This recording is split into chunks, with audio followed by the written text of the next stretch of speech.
Hey, all you scholars out there, this is Makito from the Baduk Scholars channel. I wanted to make a video for my buddy Freddie, who's coming to the Philippines soon. Let me explain. My name is Michael. I go by Makito. I've been a long time friend with Freddie. We've known each other over 7 years, and we've been working together ever since we met. We've put out two games together, one being Killer Jin, and now the next being Killer Jin Battle Arcade. He is an amazing programmer, and I am always in training pixel artist. For 3 years, he's been talking about moving to the Philippines, and after listening to countless stories, I decided I was going to go with him. Not in that way, right? But just as two American business partners living it up. Our plan was to move in August of 2022, and as the deadline drew near, I decided to try a Philippines dating site. Within hours, I had over 99 messages.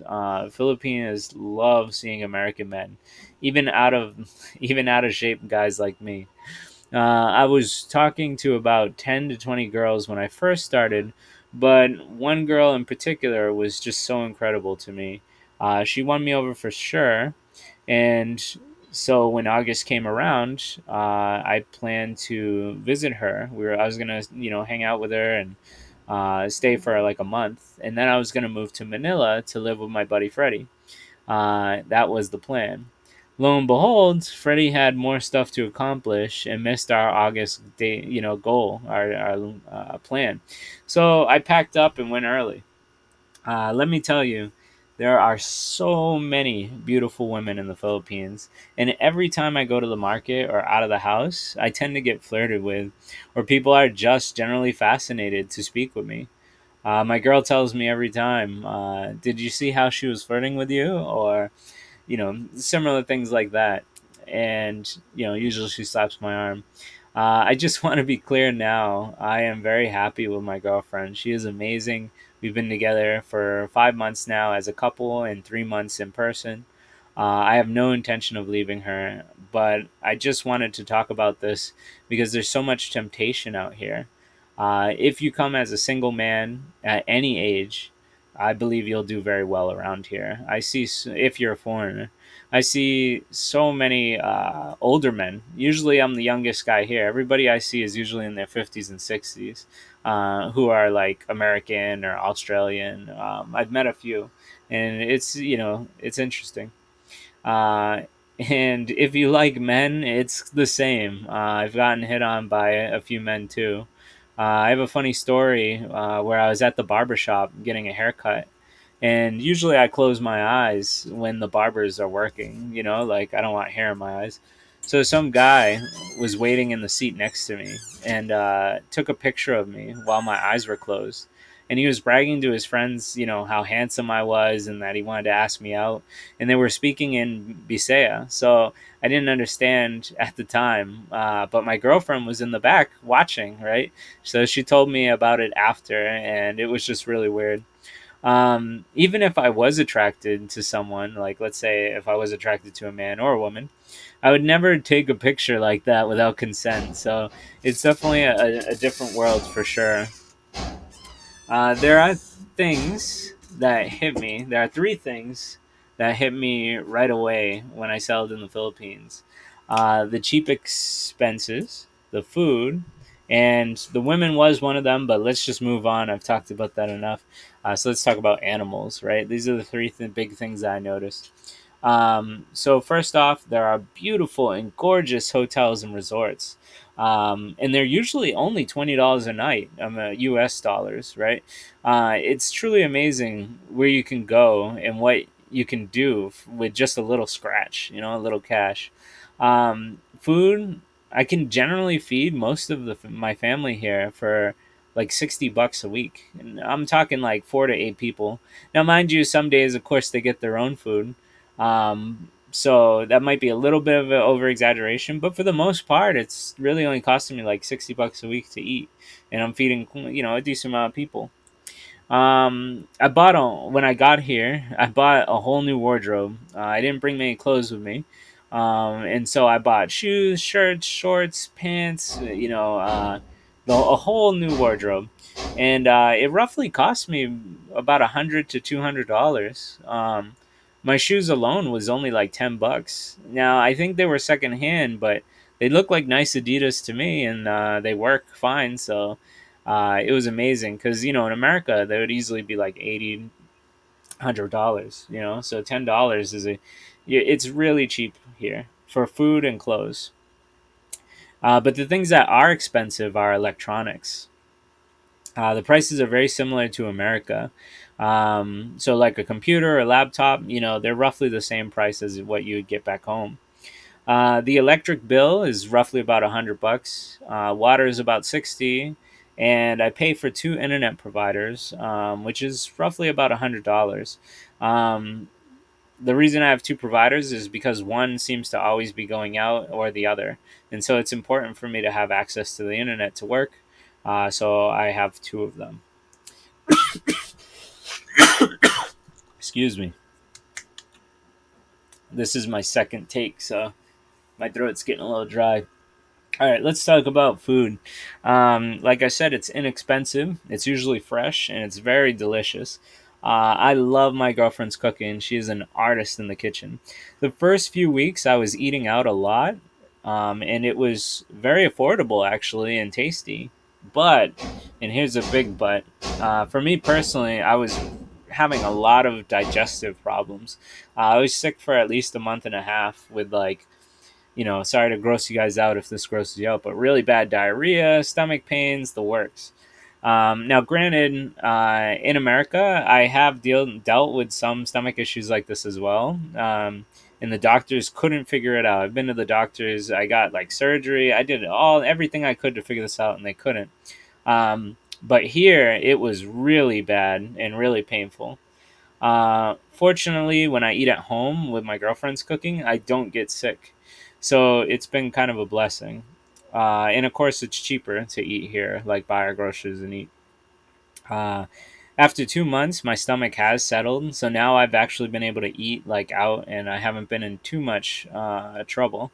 I don't know if they've been cooking with like local water or if they use like some type of oil that doesn't agree with me, but it was a real problem. I've talked to you, Freddie, about this, and you said that you've never had any issues. So this is probably more of a personal thing, but yeah, the food was really beating me up, but now it seems to be okay. So I just wanted to bring that up. Continuing on with food, every meal my family has here, there's always rice. It's not like breakfast, lunch, dinner, and then the two or three other meals they can throw in there. They tend to eat 5 to 6 meals a day, which I feel like they get upset when I refuse to eat. Like, if somebody's offering you food, it feels rude to not take it. But I'm used to eating 3 times a day. I can't imagine eating 5 or 6 times a day. It's very different. One thing that caught me off guard was the lack of salads. They generally don't eat salad, nor do they really serve them in most restaurants. My mother in law, me and my girlfriend aren't married, but it makes it easier to say that. My mother in law has taken to them quite well, though, so she eats them about every day or every other day when I eat them. Whereas the rest of the family almost never touches my cow food.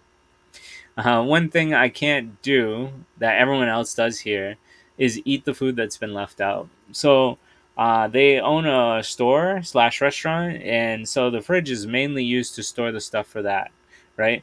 And so they rarely put leftovers in the fridge. So most of the food just stays out on the table all day or all even overnight, and they'll still eat from it again and again. I've already had lots of stomach issues, so I feel I can't risk it. So me and my girlfriend, we tend to eat always fresh food that's been freshly cooked. Google says that if you leave food out for over an hour or two, it already has bacteria growing that's harmful for you. And when I was a young man, I used to eat pizza. I'd leave it out overnight in the box and eat it, or plenty of food I would leave out at night and eat it the next day. And I think I've truly been paying for it in my 30s. So I definitely don't do that anymore. But that's something that I think saves money, and they're just used to doing it. But it just weirds me out when I see them eat food that's been out all night. All right. Last thing I'll say about the food, and I know I've been talking a lot about it, is my family shops straight from like farmers markets. So the food is like super fresh. I'm talking like the mangoes and all the vegetables. It's really amazing and different, like eating off like farm fresh. So that's pretty sweet.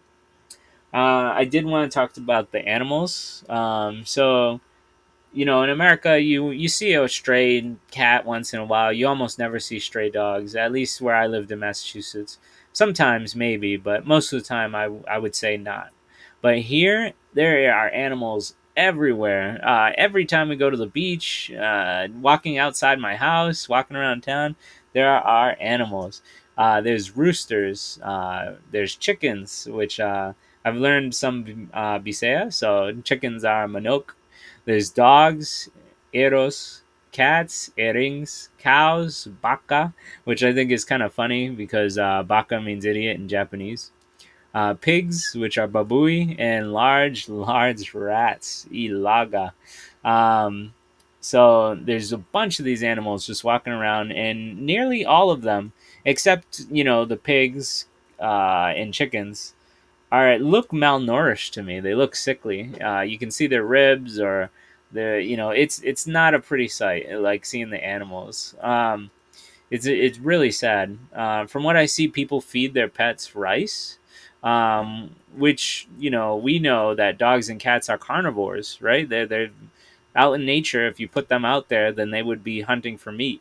So I think that's mainly the cause of why there's so many sick animals, right? And my brother-in-law got a puppy recently, so now that we have a fresh dog, I've been making sure that it eats dog food and canned meat, wet food, and it's already getting a little fat, so it's kind of funny. So as an American, I'm used to people taking like large responsibilities for their pets. But in Pinoy culture or Philippines culture, animals are animals, right? There's not much more to it. And it makes sense, at least when I try and think about it, because a lot of people are really, really poor here. And so they would rather use their money, and feed their kids than to like take care of their animals. But let me tell you, Freddie, if you're gonna have an animal, I expect it to be taken care of. I don't want to see this, cats eating rice at your house. Um, so next, we can talk about the poverty. It's not a fun subject, but it's pretty much everywhere. There's broken homes, kids walking the street begging without shoes. It's really bad here. You already know this, and I don't really want to talk about it too much. You've already done plenty of charities, and of course, you don't even live here, but I've seen you at least do like four or five, maybe even more. And every time you do a charity, I always put money towards it because even like 10 or 20 goes a super long way here. So you already know all this. I'm just going to move on. We can talk about the weather. Right now, from June to November, it is known as the stormy and rainy seasons. And every few days, we're hit with pretty thick sheets of rain. When it starts raining hard, I always make sure my devices are charged. So that's my advice to you, Freddie. Always have like power banks or chargers or whatever you need because the power does go out frequently. It's very frustrating, but that's how it is around here. It's really hot, especially when the power goes out. And in the past 3 months, I've experienced three different scheduled power outages from 6 in the morning to 6 at night. So usually I wake up pretty hot, and then we go to the beach and rent a gazebo, and we enjoy our time out. It's very nice usually. It's pretty much hot every day. There's no getting around it. But I love it personally. 8 out of 10 times, I'm in my air conditioning room working at my computer desk. But when I do get out, I enjoy the heat. And I'm not a huge fan of the cold. I do not miss Massachusetts winters at all. Just about every week around Sunday, we tend to go out and enjoy the beach.